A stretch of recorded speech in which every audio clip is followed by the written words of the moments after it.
জান্নাতের ৮টি দরজার পরিচয়।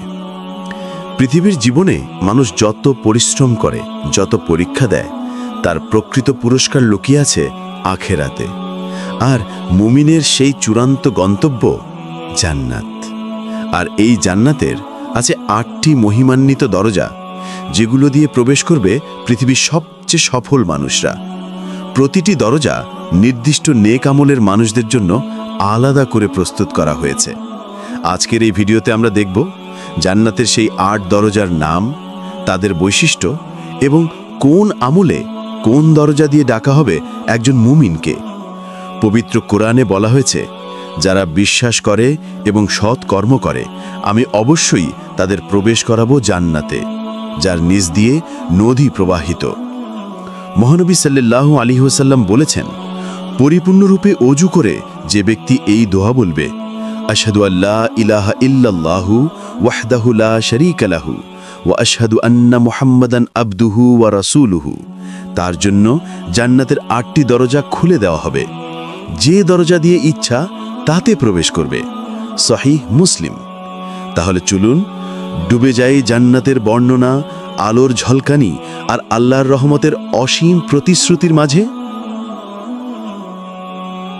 বাবুস সালাহ, নামাজের দরজা। যারা নামাজের ব্যাপারে সচেতন, আন্তরিকতার সঙ্গে নামাজ আদায় করে, তাদের সম্মানে জান্নাতের এ দরজার নামকরণ করা হয়েছে। হাদিসে নবীজি সাল্লাল্লাহু আলাইহি ওয়াসাল্লাম বলেছেন, যে ব্যক্তি নিয়মিতভাবে নামাজ আদায় করে, কিয়ামতের দিন তাকে এই দরজা দিয়ে ডাকা হবে। বাবুল জিহাদ, জিহাদের দরজা। যারা মহান আল্লাহর পথে তাদের জীবন ও সম্পদ দিয়ে লড়াই ও সংগ্রাম করে, তাদের সম্মানে জান্নাতের এই দরজার নামকরণ করা হয়েছে। নবীজি সাল্লাল্লাহু আলাইহি ওয়াসাল্লাম বলেন, জিহাদকারীদের জন্য জান্নাতে একটি বিশেষ দরজা রয়েছে, বাবুল জিহাদ। সহিহ মুসলিম, হাদিস 1890। বাবুর রাইয়ান, অর্থাৎ রোজাদারদের দরজা। এই দরজা দিয়ে শুধু রোজা পালনকারীরাই প্রবেশ করবে। নবীজি সাল্লাল্লাহু আলাইহি ওয়াসাল্লাম বলেন, জান্নাতে রাইয়ান নামে একটি দরজা আছে, যার মধ্য দিয়ে কেবল রোজাদাররাই প্রবেশ করবে। তারা প্রবেশ করলে সেই দরজা বন্ধ করে দেওয়া হবে। বাবু সাদাকা, দান সৎকার দরজা। মানুষের প্রয়োজনে যারা নিজেদের অর্থ সম্পদ দিয়ে মানুষকে সাহায্য করেছে, যারা নিঃস্বার্থভাবে দান করতেন গোপনে ও প্রকাশ্যে, তাদের জন্য এই দরজা। তাদের সম্মানে জান্নাতের এই দরজার নামকরণ করা হয়েছে। নবীজি সাল্লাল্লাহু আলাইহি ওয়াসাল্লাম বলেন, যে ব্যক্তি নিয়মিতভাবে দান করত, তাকে এই দরজা দিয়ে ডাকা হবে। বাবুল, কাজিমিন আল গাইজ ওয়াল আফিনা আনিন নাস। রাগ দমন ও মানুষের ভুল ক্ষমা করা লোকদের দরজা। এই দরজার নামকরণ করা হয়েছে তাদের সম্মানে, যারা অন্যের ভুলকে ক্ষমা করে এবং নিজেদের রাগকে নিয়ন্ত্রণ করে। আল্লাহ বলেন, যারা রাগ সংবরণ করে এবং মানুষকে ক্ষমা করে, আল্লাহ তাদের ভালোবাসেন। সূরা আল ইমরান, আয়াত 134। বাবুল আইমান, ডান দিকের দরজা। এই দরজা দিয়ে প্রবেশ করবেন তারা, যাদের হিসাব খুব সহজে নেওয়া হবে এবং যাদের আমলনামা ডান হাতে দেওয়া হবে।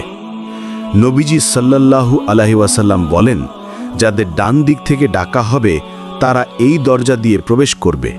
সহিহ বুখারী, হাদিস নম্বর 6541। বাবুত তওবা, ক্ষমা প্রার্থনার দরজা। নিজেদের কৃতকর্মের জন্য অনুপ্রাণিত হয়ে যারা আল্লাহর কাছে ক্ষমা প্রার্থনা করেছে, তাদের সম্মানার্থে জান্নাতের এই দরজার নামকরণ করা হয়েছে। বাবুল হজ, হজকারীদের দরজা। যারা হজ সম্পন্ন করেছেন আন্তরিকভাবে আল্লাহর সন্তুষ্টির উদ্দেশ্যে, তাদের জন্য এই দরজা। ইবনে আব্বাস রাদিয়াল্লাহু আনহু বর্ণনা করেন, হজ ও উমরা সম্পন্নকারীদের জন্য জান্নাতে একটি বিশেষ দরজা রয়েছে। সুনান আন-নাসাই, হাদিস নাম্বার 2635। জান্নাতের এই ৮ দরজা আল্লাহর রহমত, ভালোবাসা ও সম্মানের প্রতীক। দুনিয়ার ক্ষণস্থায়ী জীবনে আমরা যে আমল করব আখেরাতে সেই আমলই আমাদেরকে নির্দিষ্ট দরজা দিয়ে ডেকে নেবে।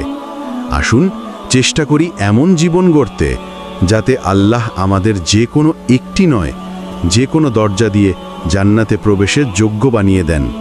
হে আল্লাহ, আমাদের ক্ষমা করুন, হেদায়েত দিন এবং জান্নাতের শান্তিতে স্থান দিন। আমিন।